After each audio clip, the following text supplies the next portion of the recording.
Depending on your translation of the Hebrew, God says, I am who I am, or I will be who I will be. And this is slightly more clear in the Hebrew, but it's striking to me that God's name is first revealed as an active verb and not a noun.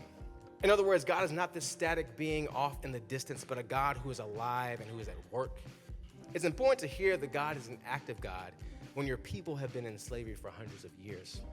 It's important to hear that God is an active God when you are in exile from your homeland. And in our own lives, it's important to hear that God is an active God when there's so many voices and messages in our lives telling us that God is either unwilling or incapable of making a difference in a world full of suffering. There is not a limit to who God is or how God can show up. God is able to show up as a comforter when we are grieving.